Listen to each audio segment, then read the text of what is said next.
20 എണ്ണാൻ കൊടുത്തിരുന്നു, 100 50 എണ്ണാൻ കൊടുത്തിരുന്നു, 200 100 എണ്ണാൻ കൊടുത്തിരുന്നു. ഗൈസ് ഇനി അടുത്തത് എന്തെന്ന് ചോദിച്ചാൽ എന്റെ ഈ ഫസ്റ്റത്തെ ഐഡിയ സപ്പോർട്ട് ചെയ്യുന്ന മൈജി, അല്ലെങ്കിൽ ഇന്ന് വരെ കേരളം കാണാത്ത, അല്ലെങ്കിൽ സൗത്ത് ഇന്ത്യ കാണാത്ത, അല്ലെങ്കിൽ ഇന്ത്യ കാണാത്ത, അതെ, ഇന്ന് വരെ കാണാത്ത ചലഞ്ചുമായി ഉബൈദും മൈജിയും.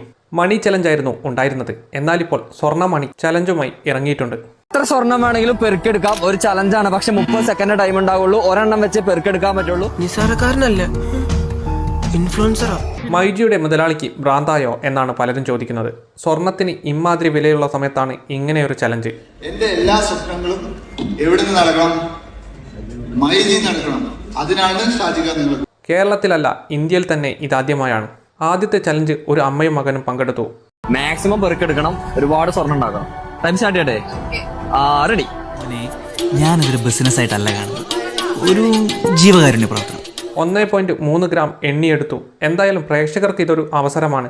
ഉബൈദിനെയും മൈജിയെയും ഫോളോ ചെയ്താൽ മാത്രം മതി.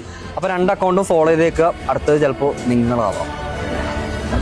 എന്തായാലും മണി ചലഞ്ച് വൻ വിജയമായിരുന്നു. അത് മൈജിയുടെ വളർച്ചയ്ക്കും കാരണമായി.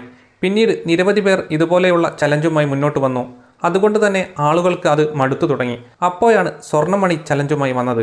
പൈസയാണ് കൂടുതലും എളുപ്പത്തിലും എണ്ണാൻ കഴിയുന്നത്. എന്നാൽ സ്വർണ്ണമണി ബുദ്ധിപൂർവ്വം എണ്ണിയാൽ കൂടുതൽ പണമുണ്ടാക്കാം. എന്തായാലും സംഭവം ഇപ്പോൾ സോഷ്യൽ മീഡിയയിൽ വൈറലാണ്.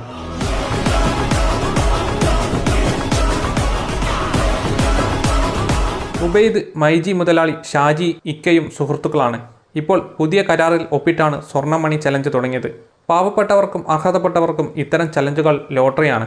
എന്തായാലും പുതിയ ചലഞ്ചിനെ കുറിച്ച് നിങ്ങളുടെ അഭിപ്രായം എന്താണ്? കമൻറ്റുകളായി രേഖപ്പെടുത്തുക.